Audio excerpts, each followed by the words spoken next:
And I'm saying to myself, wait, if the price of this thing is supposed to increase, who in the world's buying stuff with it? Like, I'm Yeah. not gonna buy it. Like, just like the pizza guy. Nobody wants to be the pizza guy except the pizza guy, because now he's infamous for being the pizza guy. He will live on in infamy for being the pizza guy. And Now, he's probably got more Bitcoin. tons of it. Fine. Just hanging out, just chilling. Are we recording it right now, by the way? Oh, don't worry. I can't use any. Like, of course, Okay. I won't use it. Look, I'll let you know when we like fully actually Okay. start, because I'm gonna go through the hey guys, and then we'll go through that. But like, I use like this just to like talk, and then if there's like a good conversation out of this will probably be like the intro to the channel.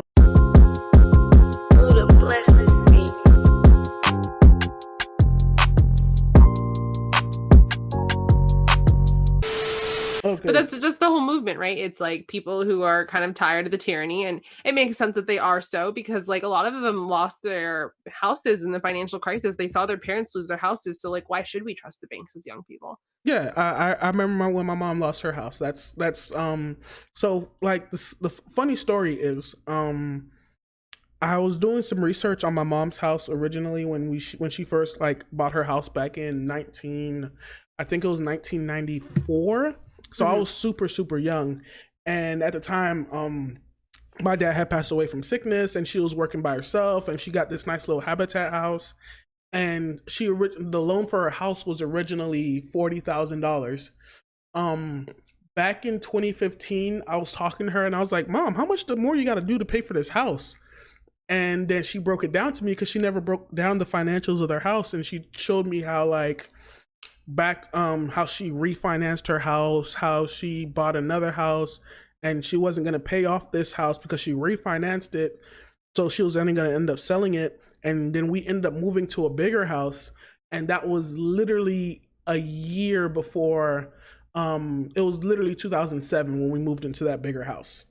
And of course, we couldn't afford the bigger house because my mom was already working like 2 jobs, and my stepdad at the time was working like a job. And they sold her a house she couldn't afford. Mind you, she refinanced her old home so that way she can get the new home, and she completely like lost it all. So now it's almost 30 years into her owning this home almost, and she's not even like halfway through paying her home, just because of like the cycle that like these banks do. Like, they entice, like, especially people, poor people, they say, oh yeah, refinance your home. You like not realizing what they're really doing. You're restarting your loan. Like, you're never gonna pay this house off when you did it. And and she didn't have the best like financial help. And I was a kid, I didn't know what the hell I was doing. So I don't blame that on like the financial system, but their lack of education and their proof that like, no, they don't care about the average person. They'll make anybody lose their home as long as it keeps them in like, I guess, power a sense. But I don't trust them. I've never trusted them. But now that we have something that we can store our value in, that's way better than what they can provide. Even though it's not perfect, it's better than what they can provide. And over the long run, it's obvious that it's gonna win. Like, everything about, like, sometimes I sit here and I think about this, like, I really get frustrated because, especially like early, like last year, when the prices were just fluctuating, I would get so mad, like, what is wrong with this? This thing is supposed to win, like, what? And then I had to reassure myself, it's gonna win in the long term. And so you have to stick with this 1, 2, 3, 4, 5, 6 years in, and then you really like reap the benefits of like really being in the space as long as possible. So that's why I'm like, chill out. And then I made the podcast, I made the videos, because I'm like, I gotta get like a piece of, how would it put it, like ownership, like property, like within the cryptocurrency space. I need my own property, whether it's like a website that I sell clothes on, or if it's a podcast that I do on YouTube, or if it's something, I need like a piece of it so that way I can grow with the economy over time. So that's why I really started. Right I now, can't hear you. you're definitely Oh. still an early adopter to the system, Can Am you I? hear me okay? No, I no, moved I my can hear you now. microphone. No, I You can hear me better? Yeah. Oh, it was perfect. Both ends were perfect. Okay, cool. Yeah, no, you're still an early adopter to the system, right? You Because think it's like, so? how many people don't know about crypto? The I f- crypto market cap right now is $124 billion. And right now, the government is printing money, $125 billion a day. So it's like, you're still early. Sometimes, like, because the thing is, like, I hear people saying you're still early. Like, am I still? I feel like everyone I talk to knows, but it's because it's my inner circle of friends that know that Exactly. what I'm doing. Yeah. But if I go down, like, I was actually talking to a friend from New York this morning, and Hmm. he was like, "Yeah, man, what's the Bitcoin halvening? I saw it, but I didn't understand it." I'm like, "What, bro? What are you talking You don't about? know what that is. Like motherfuckers have been talking about this for over a year. I It's know. super overhyped, huh? I don't know what it is." I'm like, "Oh God." And I'm like, yeah, all right. Like when I, so anyways, well, let's get it started because I actually can Okay. use that piece because I feel like I'm about to start like having a full blown conversation. Okay. Yeah, no, let's talk. All right, facts. All right, what's going on, crypto cousins? It's your Bitcoin baby daddy here with another episode of Crypto and Culture. So today I have Bank of motherfucking Eryka on the chat. Well, I'm sorry. Your name's Eryka, right? Yes, Eryka. Okay, so I have Eryka on. Oh wow, your name's definitely like right there, sitting in front of me, like Eryka. Anyways, but chat, welcome Eryka to the channel. The channel. Welcome Eryka to the episode. She's the CEO of the Blockchain Miami Center. Did I say that right? Blockchain Miami Center. Yes. So Blockchain Center Miami. I'm messing up, guys, but she's the CEO of the Blockchain Center Miami, and I had to get her on the channel because I know she has amazing insight. She's been in the space for a while, and I definitely wanted to make sure you guys get her perspective on blockchain and Bitcoin in this entire space. So, Eryka, thank you so much for taking time out of your day to get on the channel for me, man. Yeah, for sure. Thank you for having me. I'm excited to speak to your audience. Hey, cousins, they loving it. All right. So just quick one. What's your background? Like, how did you get into cryptocurrency? So my background is like a lot of people probably who got involved early. I'm a huge libertarian. So in 2012, I've campaigned for Ron Paul in Washington State, became a delegate for him, and it was kind of in that group of liberty-minded people where I first heard about Bitcoin. It was just interesting because there were not, I don't think before that time I was 19 years old at the time, and so I had not found my tribe at that point, and it was so cool to be around people that were just like-minded. Now, unfortunately, I didn't buy Bitcoin back in 2012. I might not be here right now. I might have a different life if I did. What But yeah, jets? yeah, I mean, yeah. And so because of that, like after so Ron Paul campaign happened, Ron Paul lost, right? And essentially I forgot about Bitcoin and I forgot about everything because I brain dumped it. I knew that the government was corrupt, but I did not know how corrupt they were until I started the campaign. And they would do things that were really shady. Like one story is like all of the Ron Paul delegates, they went to Florida to caucus for him. And what they did was at one point, all of the delegates got on one bus to go to the location to vote for him. And that bus drove around in circles and it never made it to the actual location they were supposed to vote. So What? yeah, I know, right? Like, and I was like, whoa, I didn't know that could happen. I just remember being in like these meetings and everybody else was like, you're not allowed to film, you're not allowed to film. And we were like, if there's nothing to hide, like, why can't we film? And it was just so much corruption. Just like this is when I was like awoken to like, wow, the news really lies. They would lie about his numbers. I mean, Ron Paul has the most money donated to him um by veterans, right? And so it doesn't make sense why they would say like he has no idea on foreign policy when it's like the people that are actually fighting these wars, they're giving him money more than all of the other candidates combined. So it was just a lot of lies. I just saw them lying about his poll numbers, how well he's doing, showing fake pictures of his rallies. So I was just really awoken to like, hey, maybe the narrative that we're being told is not actually what's happening. So he lost. Abusive relationship with the state, you tend to brain dump things when you're in abusive relationships. And I always liked aviation, like I always liked airplanes. I flew my first airplane when I was like 16 years old just because I don't know, for some reason airplanes have just always been so cool to me. Must be And nice. actually I was in a program, my I grew up in Seattle, Washington, so Okay. there were a lot of programs here that were really helpful towards people, specifically my school. I mean, I'm also like a Bill and Melinda Gates scholar, so if we talk about Bill Gates a little bit, it's a little bit hard for me too because they paid for my college, but I absolutely do not like what he's doing. Oh, good So God. yeah. Okay. Okay. I feel bad, but whatever.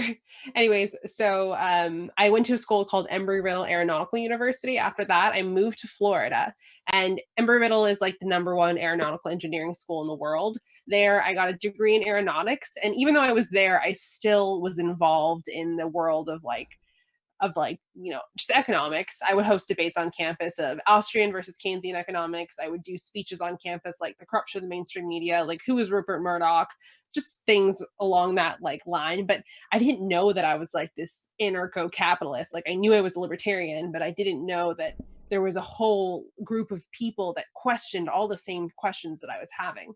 And so after now at this point, like I had my private pilot's license, and I don't like a private pilot means that like you have your license and you can fly by yourself, but it doesn't mean that you can like charge people to fly for them. So Okay. that's yeah.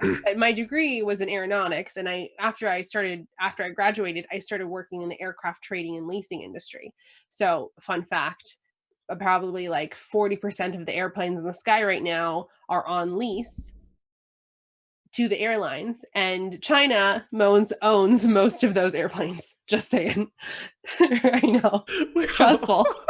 Stressful. we don't own shit. Oh my I know. God. So Wow. yeah. So like I started working for this bank. It's called CIT Bank. It's a pretty huge bank that does lending to businesses. They lend many different things, but one of the division I worked in was the aircraft leasing and lending portion. So with them, I remember one day I was there and talking about banks and banksters and how corrupt they are, right? And how we don't trust them. So one day there was a group conference call for all the young new hires, and it was the CEO of the company. And the CEO, his name is John Thane. And John Thane is a legendary banker, if you've ever heard of him before. So he did the merger between Bank of America and Merrill Lynch. He made, I don't know, $80 million. And then the next week, that's when Goldman Sachs fell. Just like a lot of really corrupt stuff. This guy had a lot of people really angry at him, specifically for what happened in 2008. And he just got away with it. And now he's CEO of the bank that I'm working for. And so we were in this group conference call, and um, it was the Q&A time, right? And I was just racking my brain. I was like, I want to ask him a good question. So then I remembered Bitcoin. And I was like, what do you think about Bitcoin? And then he and everybody else in the room laughed at me. And so I was like, all right, like now I need to look into this. Like I absolutely need to look into this. And then I went down the rabbit hole, and kind of like led me to where I was today. After that, I started hosting meetups, not meetups, but just like finding the group of people in Miami that were interested in cryptocurrency. So I like me and a small group of traders. Every single person in this group is now doing something awesome in the crypto space. So I'm really proud of like what we started back then. We would just trade crypto out of this like small house. And then that kind of grew. I was working for a different aircraft leasing company at the time because CIT Bank sold all their airplanes to the Chinese. And I started working for another aircraft leasing company. They had, I told them about Bitcoin. I told them about blockchain. They kind of were like laughing at me until the whole like blockchain, not Bitcoin thing swept the nation, right? So after that, my boss at the time would send me around to San Francisco, to New York, to all these places to learn about the blockchain officially. And that's where I met a lot of people. This was like early 2017. Okay. And he and then like so I saw the opportunity, right? I saw that, wow, this is really where we're growing at the company that I was working for at the time. I knew what position they were in. My position, like I couldn't go anywhere further up in the company. I was kind of bored. I was like, well, if I'm going to take a risk, now is the time. I had met the people who run Crypto Mondays, so James Haft at the time and Lou Kerner, and they were like, you should start a Crypto Mondays in Miami. So I grew my small group to a big meetup group and started hosting Crypto Mondays. Really just found more people that were like-minded and interesting and smart. And so I kept doing it. And I got a pretty good turnout. It was like maybe during the end of 2017, there was like 100 people regularly showing up to my meetups, and we would host good content, feed them, give them drinks, make sure they felt good. And kind of just one day, Scott Spiegel, so Scott Spiegel is my business partner at the Blockchain Center, he kept coming to my events and he really liked what I was doing. He also saw the opportunity in Miami and he was like, we should do something together. Nick Spanos, who I met him back in my days of campaigning for Ron Paul in 2012. We got reconnected at one of the conferences back when I was just like doing the conference circuit at my old company. And, we were like, we should start a Bitcoin center in Miami. He was interested in the idea. And so the three of us just kind of teamed up and with like the local Moshe Mana, which you probably don't know, but he's like the largest real estate developer in Miami. He's interested in making downtown Miami a tech hub for millennials. So it was almost like the perfect storm of people who were interested in seeing this project get pushed forward and us just being prepared to deliver something and already having like a great community in Miami that wanted to have a space. We were hosting events, but it was always in like random places, in bars, just places that we could get, but getting a building was the next, plausible thing. And it just keeps growing and growing because the demand is there. And I feel like we're just filling it. Okay, facts. Yes, thank you for the long answer. I like that. No, I'm saying it because people like, I'm on my channel and people give like short answers sometimes, but you gave like a long, like this is what people like. They see me all the time. They see me. They hear my annoying voice 24/7. I like for them to hear someone else's, your perspective. So you came from really more of a political background, and then you saw the corruption within the policies, the policies within the politics. And so once you saw that, you heard the whispers of Bitcoin, and then as you continued with your career, you're like, hey, banking people, there's this thing. What do you guys think of this currency thing? And they laughed you out the room. And then it's like, oh, okay, so I must be onto something. I'm like, something must be clicking, because something like that only happens when you're literally on the number, or you're completely crazy. And there are more people out there like you, so you can't be completely crazy. You get what I'm saying? And so from there, you built relationships. Of course, it's about who you know, not what you know, but you got to know a little something. And you built those relationships. Now you're the CEO of the Blockchain Miami Center. I got to say that right. Blockchain Center Miami. It's okay though. God, when am I not gonna mess this up? And I looked down just to see if I was checking it too.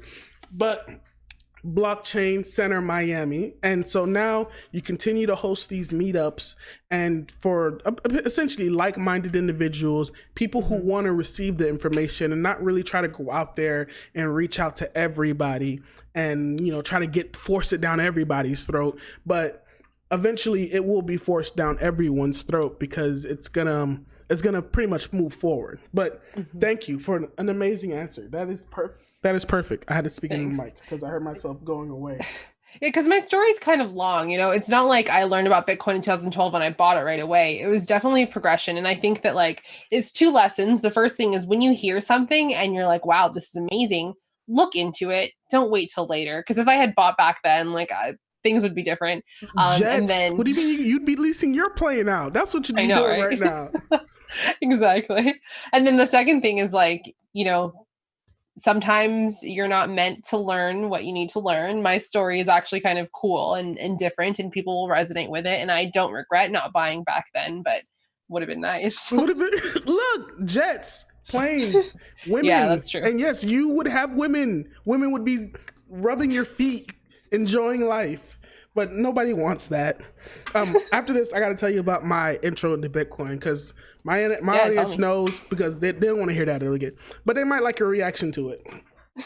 So I'll probably cut this part out, but I'm going to tell the whole story. CMB futures came out.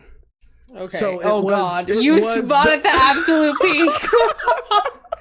And so I spotted the absolute peak. The absolute top was the very first day I bought Bitcoin. I hope you didn't put all your money in. Oh, thank God.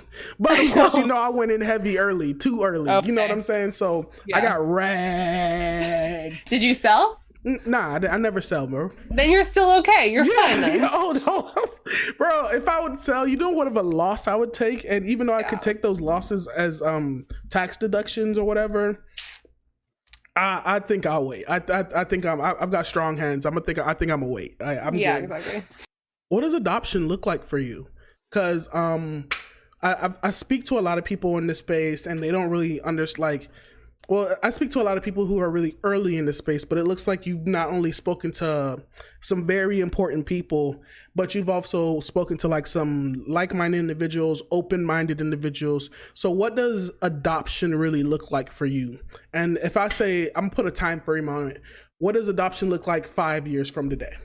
hmm So, one of the things that we do at the Bitcoin Center in downtown Miami is we try to get all of the local businesses around us to accept Bitcoin. So, we work with a payment processor, and they're actually the payment processor that did um, the Dolphin Stadium currently accepts Bitcoin, Litecoin, and Ethereum for payment, and they are the ones that did that. And so we work with them to get all the local businesses to accept Bitcoin.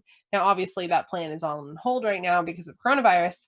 But to me, adoption looks like merchants accepting Bitcoin as a form of payment. Now, that's from like a business standpoint, and that's a goal that we have at the center. Now, personally, I would say adoption is when, and I'm going to talk about the younger generation, Yes. maybe Ooh, yeah, yes. 30 and younger. I don't really consider the older people to be a part of adoption right now because it would just make sense that they don't see the value in this as much as us. But I'm going to say when there are about as many Instagram downloads on the younger people's generation's phone as there are Bitcoin wallets. Oh wow. But wait, aren't there like, but because see that metric is pretty difficult for me to like in this sense like validate, because there's a Mhm. lot of like Bitcoin wallets that are just never going to be used again, because you got a couple, like maybe there's a small population of people who don't use the same BTC wallet once they use it, but there's a Mhm. lot of BTC wallets that just aren't used. So you're saying like daily active, like every day, new wallet, new wallet, new wallet, as much of new wallets as there are Instagram downloads?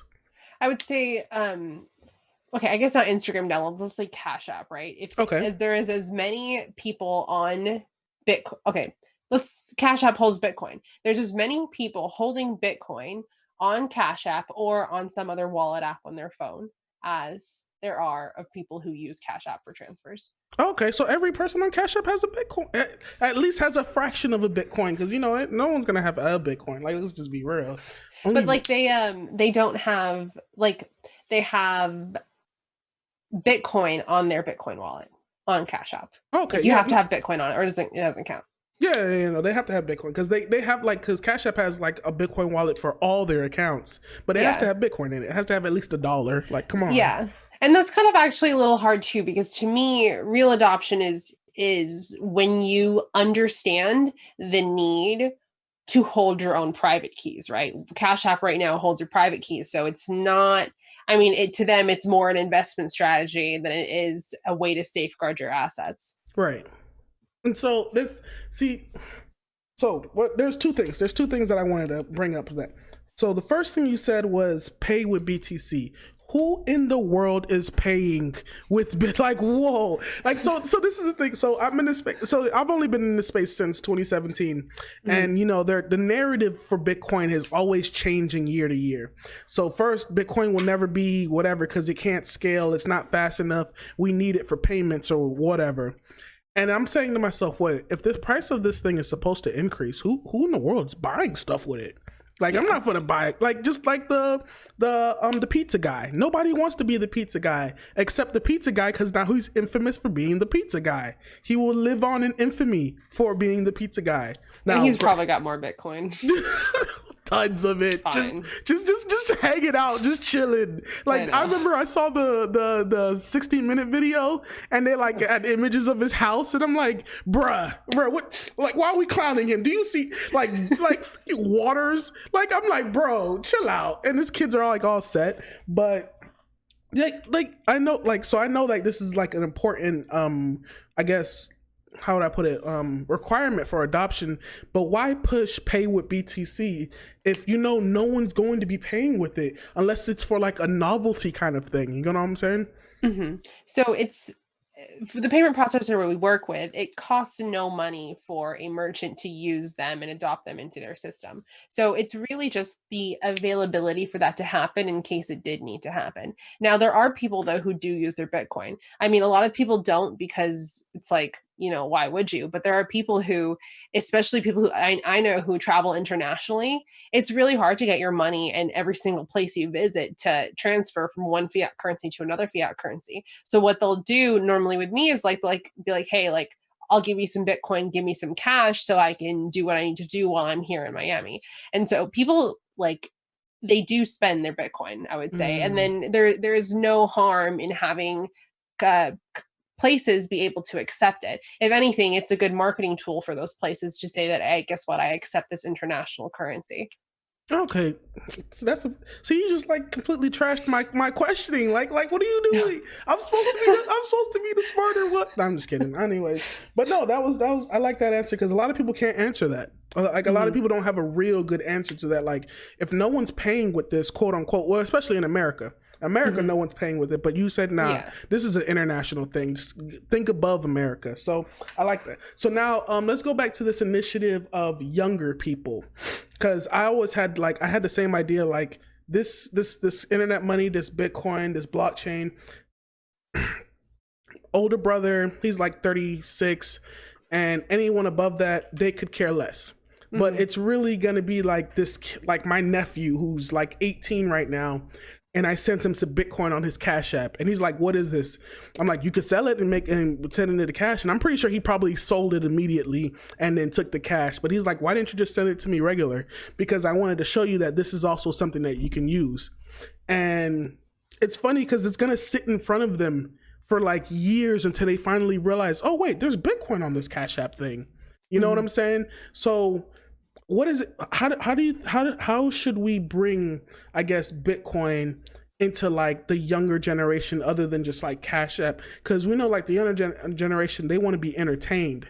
They want like, because they're not thinking of finances. They're not thinking of like putting starting a Roth for like Roth IRA. There you go. They're not thinking of getting a Roth IRA at 18 and then building it up till you're 65 to become a millionaire, or all these different investment strategies. So how do you think we should get like Bitcoin in their eyes and making them think like, oh wait, this is money. I trust this more. So there's two sides to that too, right? It's like in every generation, there's going to be people who don't care about investing. They don't care about building their wealth, and they're never going to learn whether it's stocks, whether it's bonds, whether it's Bitcoin, whether it's in real estate investing strategies, whatever it is. There's always going to be that group of people that don't care. And that's really not my target market. Like I like the people in every generation who ask questions, who are like, how can I build my wealth? Because the fact is that they do want to be entertained, but there are many of them that also want to learn. They're like, I see my family struggling. How can I make sure that this doesn't happen to me? How can I get my family out of it? Like, those are the people that I want. Those are the people that tend to care. And for me, I mean, the investment side of things is very attractive because you're like, hey, guess what? We're going to the moon. You can buy Lambos. You can make money. It can be the best investment of your life, right? But what really gets people on the hook, specifically like the millennial generation, is that Bitcoin was born because it is a bailout to the banking system, right? The banks got bailed out in 2008 in the Genesis block of Satoshi's block of Satoshi Nakamoto's blockchain. It references the bailouts of the banks. The banks got bailed out twice. The American people lost nothing. Many of them lost their homes, including your parents, including my parents. They lost their homes, and it was like, and we're supposed to trust the banking system. Fun fact, the same person who, Blythe Masters, the same girl who created the credit default swap, which led to the 2008 financial crisis, also invented the word blockchain, or at least she publicized it widely on Wall Street. Anyways, so wow. Whoa, no, don't drop gems on me like that. Because Blythe she's more power to her. I like women in power, but I don't really like what she's doing, and we can go down probably conspiracy theories about why she did that and other things. But back on the topic of young people, I think that what gets young people to care is knowing that, okay, our country is $24 trillion in debt. The last time I checked, probably more now that we've printed all this money. What are we going to do? The plan beforehand was continuing to kick the can down the road. But if you're your age and you're my age and you're like, okay, maybe I want to start a family one day, or you have nieces and nephews, or you have kids already, and you're like, there's no way that this is sustainable. I mean, America is only 200 years old. There are many, many nations that are far older than we are. We're probably one of the youngest nations that are in existence right now. And I mean, we're not immune from falling. And so it's like, do we do we continue to just kick the can down the road, or do we say, hey, guess what, we now have an option afforded to us by technology, and take that option? So young people that want to be entertained, I don't know, like, if they're just not really people that, I'm not gonna say that I don't care about them, but you have limited people that you can care about and try to target, and for me, it's the Mhm. young people that are awake, the young people that are listening, the young people that ask questions, the young people that wanna learn, and the young people that wanna better their futures for their families.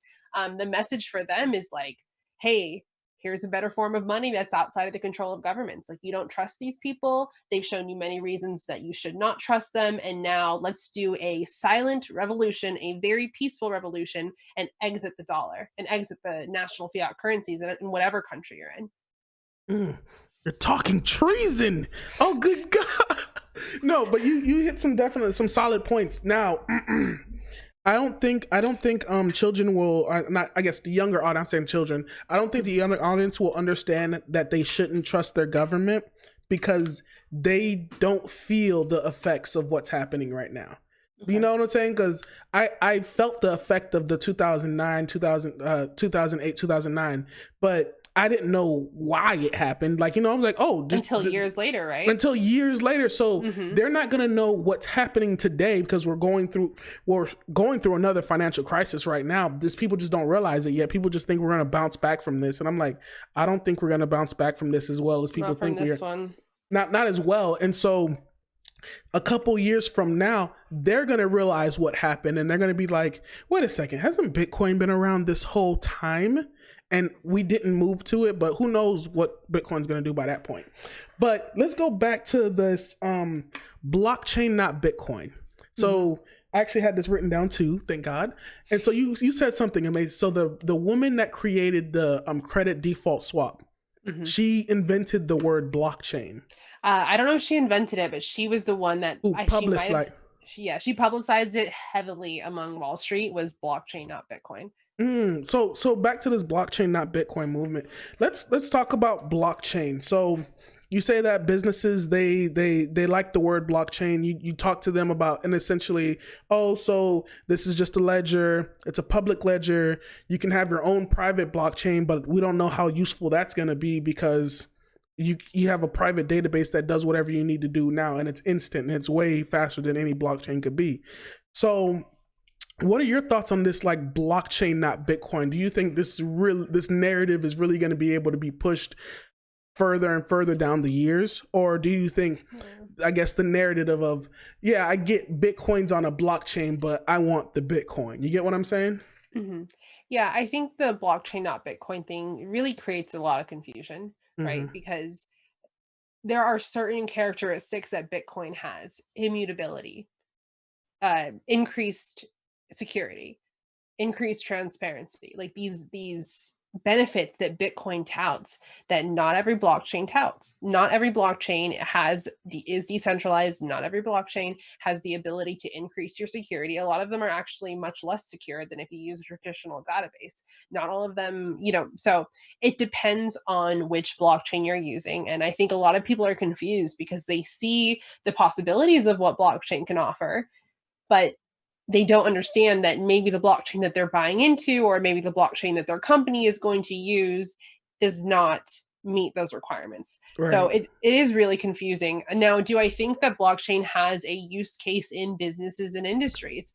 I do think blockchain has a use case in businesses and industries, but it needs to be very clear that, it's not decentralized many of the times. Maybe it's more decentralized than, than the gatekeepers that you would have to a traditional database. But um yeah, it just needs to be delineated, because some industries, like let's say for example the shipping industry, right? A lot of Mhm. people talk about blockchain in the shipping industry and how that you can now, instead like IBM's food trust project, if you weren't on IBM's food trust project by I think September of 2019, Walmart no longer took you as a leafy greens customer. And so they're just requiring this Mm. now. Now, what's interesting about this is that if all of the food shipping companies got on IBM's food trust blockchain, that would be good. You would see adoption in that sense because then they're all using the same system to talk to each other. But what I see from my perspective is I see 10 different companies all building a supply chain blockchain, and they're all using 10 different protocols, 10 different blockchains, and they it's like now everyone is fighting for the market share of these companies. Everybody is fighting for your Walmarts, for your Targets, for your big companies to use their blockchain. And so um I do think that there is going to be in certain industries, you're going to see certain blockchains win because unless the companies that are in that industry adopt that one blockchain, interoperability is going to be pretty tough. I mean, it's possible, but why when you could just all adopt the same one? And then we just have to be clear that when someone does adopt a blockchain, that it does not have all of the security features or the just the features in general that Bitcoin has. Now, I don't want to say like blockchain does have a use case, it's a better database. That's what it is. It's just a better database, but unless you have like a real reason to switch to blockchain from your regular database, like don't invest that money right now. And the other thing is that, nobody like I don't see blockchain as a financial investment. It is a tool for businesses. Now, Bitcoin is sound money. Bitcoin is digital gold. Bitcoin is open, transparent, immutable, decentralized, and like it is what it is going to. Well, my prediction is it's going to replace the financial system. Blockchain is not something that's going to do that. It's just a tool. Okay. Sounds like you went to the Bitcoin is conference. I like it. Did I? No, I didn't, but did you? No, I wish I did, but if you can connect me with Russell Kuhn, then by all means, yes, I would go. But I didn't go to that. But no, you did definitely because I had some follow up questions, but I think you cleared up those follow up questions for the blockchain. Because when I think of like the blockchain, I've been thinking to myself, excuse me, I'm thinking to myself, why would Walmart or IBM want their blockchain decentralized? Why Yeah. would they want their blockchain to be transparent so that all their competitors knows exactly how their supply chain works? Why Mhm. would they want all these benefits that Bitcoin provides for us? Why would they want these? They wouldn't want these things. And so sometimes when I look at the Bitcoin blockchain and Bitcoin itself, I'm like, oh, no, this was really made for people. Mhm. And this is why big companies don't like it because it's literally made for the small guy. So every time I think, so you know how the halvening's happening and the difficulty readjustment's gonna happen and all that good stuff, and then it's gonna shake out miners and all that stuff. But when I see that happening, and in my eyes, I picture, oh, so now this difficulty adjustment, now all these poorer countries with cheaper electricity can get into the network easier. And so at least that's how I see it sometimes because everywhere that has cheap electricity, they're not all places, but a few of them like Venezuela, they have very cheap electricity and you can mine Bitcoin over there like crazy. Mhm. And so sometimes when I look at that, I'm saying to myself, this was really made for the little guy, like in every step of the way. Yeah. And just thinking about this stuff, how does this peer-to-peer network make it different from like the old internet peer-to-peer networks like LimeWire or like all these file sharing apps? What makes Bitcoin different than all these other peer-to-peers? Because all those peer-to-peers got shut down. Yeah. So all those peer-to-peers, those were born in a time where the internet was still pretty new, right? And so because of that, it wasn't widely what those ideas were not widely distributed. They also we didn't have smartphones back then, right? And so what the big difference is for me is that And kind of back to what you were talking about how the poorer countries are the ones that are going to benefit off of this, is that, a lot of them don't have access to traditional banks, right? A lot of them, if you wanted to put your money in a bank in a poorer country, they probably would take it from you just because of the interest and the corruption that happens in those banks. Now, if you have a cell phone and if you have a Wi-Fi signal, you now have your own bank. So the big difference between those companies and blockchain and Bitcoin now is just how far we've progressed. That the internet has 7 layers to it, to what we see today, right? TCP/IP, like the protocol layer. There's 7 layers for us for what we see today. Like even what we're seeing right now on the screen, there's 7 layers behind this. Yeah, and Bitcoin to me is, it's, you can kind of see it like the 8th layer of the internet, but it's a layer to where you can transfer value, right? So the internet is transfer of information. There's information in those Napsters and those different like LimeWires, in those because we're sharing files, we're sharing data. Like, hey, I'm uploading my data to the internet. Here, all you guys can have my data. It's cool, and I'm downloading this file from that person directly. Now, granted, a lot of people were putting viruses in them and all this other stuff. But continue. Yeah, and so that's the difference, right? Is that you're sharing information, and now because the internet is so developed, we can also share value and it's denominated in dollars. But think about it like this. Internet, data now is the most expensive commodity. Okay. It's more expensive than I wish oil. I could invest in data. Like, come on now. Or oil right now. I love it. Sorry. Because I'm like, everyone know, because a lot of my friends saw, I told them about the oil thing, and they're like, man, I wish I could have bought the bottom. I'm like, trust me, there wasn't an app or an exchange in the world that would have allowed you to buy oil at that price. Because they are all shut down because something crazy happened. I remember the day before, people were looking at the charts and saying there's something's wrong, and I'm like, we'll be fine tomorrow, and literally zero negative. I'm like, oh God. Oh wow. Wow. I didn't know cryptocurrency ran through oil. That's what's up. But no, keep going. I'm sorry. I didn't mean to cut you off. No, that's awesome. I didn't look too much into the oil thing. I just think it's super interesting, and I think it's a way to debase the dollar even more, because we now, the petrodollar is, you know what the petrodollar is? Oh yeah. Our deal with thank God for Chico Crypto. Sorry, I had to plug him in because he does some like super deep dives, and like that's how I learned about the petrodollar and how the US we made a deal with the Saudis back way when, I think either the Nixon time or before, and it pretty much forces people to denominate their prices of oil in the US dollar. Like you have to use the US dollar to buy oil, period. Yeah, exactly. And so you're seeing countries like specifically China, just to bring China, and I'm part Chinese, so I'm allowed to say whatever I want. Okay. Chinese. Oh, hold up now. Hold up. If you were, if you were 1% black, I'd be like, I don't know if you could say the N-word now. You 1% though. You 1%. But I'm like 25% Chinese, so it's like the thing. I'm sorry, I couldn't tell over your. Never mind. But continue. Yes. And so China has. They have their own yuan, petro yuan, basically. And they've been doing a lot to stockpile gold in the past couple of years. So of course, there's probably a move there. Who knows what actually is happening? But it definitely, when the dollar is, when oil is so low and it's supposed to be based in the dollar, it kind of shows like dollar's not so stable right now, guys.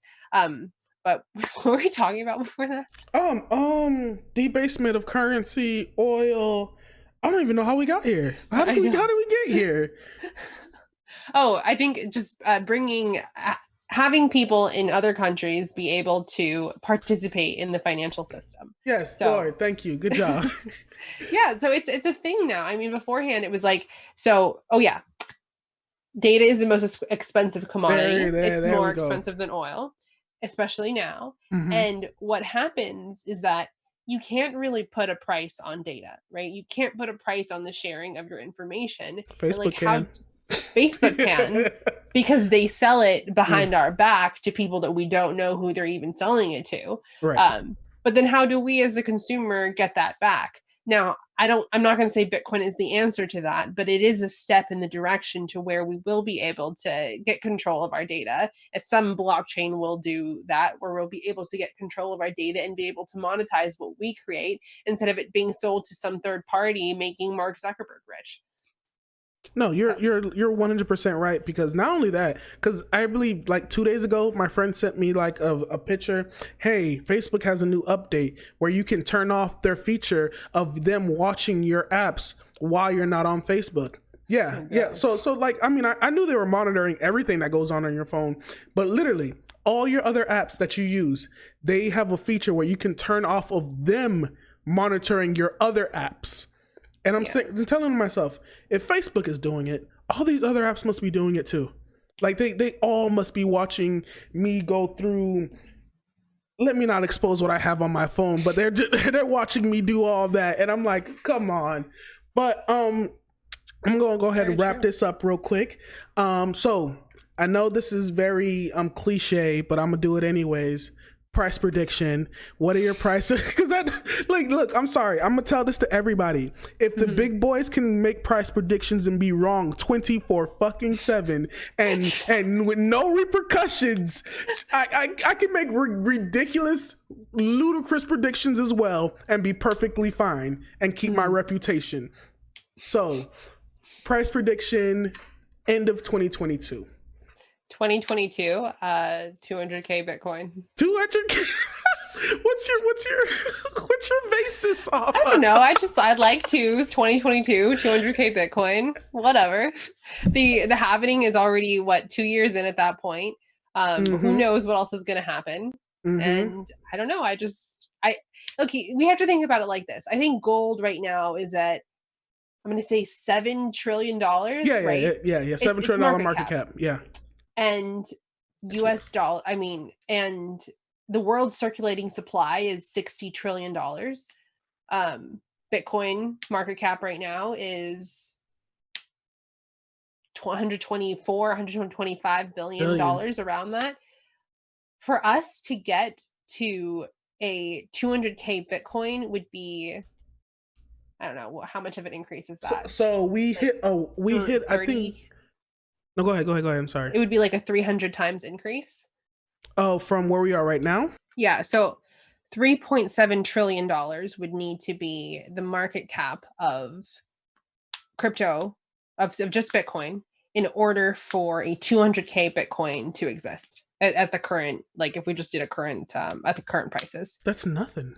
Yeah, exactly. Well, 3.7 trillion. Because that's like, that's not even like, that's pretty much half of the gold market cap right there. Yeah, exactly. I mean, and then you think about what's happening right now, and it's like people are not trusting the dollar, they're not trusting their currencies. I mean, there really is. If you're a person who has wealth, you understand that the government is printing so much money right now that you have to hide your money somewhere else. Yeah. Gold is one option. Precious metals are one option, but Bitcoin is also another option. And so you're seeing like these people, for example, they're people got $1,200 checks, and that same time people are buying Bitcoin at amounts of $1,200 online. And so it's like we're draining the financial system. And then we have to think about, like, in 2017, Backed didn't exist. Backed, the futures, the futures market. But like Backed is like, the way you have to think about it is like it is a financial instrument to efficiently drain fiat into Bitcoin. So a lot of people, like, I would never play in the backed futures market because that's just not my thing. But if people want to get into Bitcoin beforehand, it was much harder. This is why you saw the price run up so much on your Coinbases, on your your avenues in. But the infrastructure we have now is so much quicker. So to get to a market cap of $3.7 trillion, like, in the whole grand scheme of things, it's not that much. So that's just kind of why my prediction is that, like, I don't see the world, unfortunately, like, I don't really see us recovering from what's happening right now, the way that the markets are trashing, and the way that, like, the whole government is being shut down, and industry is being shut down, and people who have businesses are being told your business is not essential. Guess what? Your family can't eat anymore. I don't think that we're going to be able to recover from this as quickly as we would like to. So the only option that a lot of people are going to turn to is going to be Bitcoin. So my prediction could be crazy, but 200K Bitcoin by the end of 2022. Okay, okay. Look, I fuck with it. Now, last question. Are there aliens? I think that, you know, the world is so big, and there's studies that say that universe is constantly expanding. Planet Earth, is just a speck on this grand, vast, like, universe that we can't even put into words. And for us to think that we are the only intelligent beings is pretty I don't know, selfish or like pretty close-minded. Presumptuous. There are a lot of words that can explain. Like, if I really be thinking, like, you really think God just made it us, and it was like, you know what? They're perfect. They just killing each other and having a good. They're perfect. I'm not gonna go to another planet and completely try this again and see if it works better. Yeah, and who knows? I mean, who knows if they are like, and by aliens, it depends what you mean. Like, do I think that like little green men run around? Like, no, I don't really think they look like that. No, they're purple. Come on now. They're reptilians. But I do think that there are other life forms that exist, whether it's like little amoebas or however you want to describe them, or whether it's like way smarter creatures who are probably watching this right now. You know, like, who knows what it is, but there's definitely something else. Okay, and they're probably looking at us like, they just invented Bitcoin. God, like, come on, we're on some Xenon coin, and that was the I don't know if you caught the reference I said when I said yes. Oh, okay, cool. Supernova girl. Oh, okay, cool. Because I was like, oh, she's gonna think I'm an idiot. She's gonna think I'm a fucking nerd. Hey, we all grew up on Disney Channel. Or we all grew, and no one's watching Disney Plus right now. Poor Disney. They've got enough money. I know. I actually hate Disney. I've hated them for a long time. Look, man, happiest place on earth, right? Yeah, they just fired 100,000 of their employees, and also their CEO was one of the CEOs that left in the mass CEO exodus of February. Like, dude, I really look at people like, you're not paying attention. No. All these CEOs just left. All of them. Like, poof, gone, going to their little private island where it's tax-free or whatever. Like, so we're just here to we're just gonna eat shit. We're just gonna be like, we're gonna be sitting here eat shit. But anyways, guys, Eryka, Bank of Eryka, where can everybody find you? And yeah, just where can everybody find you so they can get more information, get more educated, especially if you're in the Miami Broward area. Definitely, where can they get to you and learn more about blockchain and not Bitcoin? I mean Bitcoin, not blockchain. You can learn about both, but definitely if you're in the Miami Broward area, visit us in person. We're about 7 minutes from the airport if you're just stopping by for a long layover. You can find our website on blockchaincenter.com. There we do have a lot of resources. So a lot of people are stuck at home right now. So we do have online classes. We have a lot of like online just like stuff we're doing. But for businesses that are interested in learning about blockchain from some pretty heavy hitters. Pretty interesting. Yeah, some pretty heavy hitters. We do have programs that you can sign up for there. And then to find me personally, you can find me at Bank of Eryka, Bank of Eryka, on almost every single platform. So just if you want to talk to me on a certain platform, look it up. I'm on there with Bank of Eryka. And then, yeah. All right, perfect. All right, perfect. Well, thank you so much, Eryka. Guys, leave it in the comments. Is Eryka actually Asian, or is she lying and just talking about Asian people behind their backs? We gotta know in the comments below. Other than that, check me out next time. Take it easy. Peace. Yeah. Bye.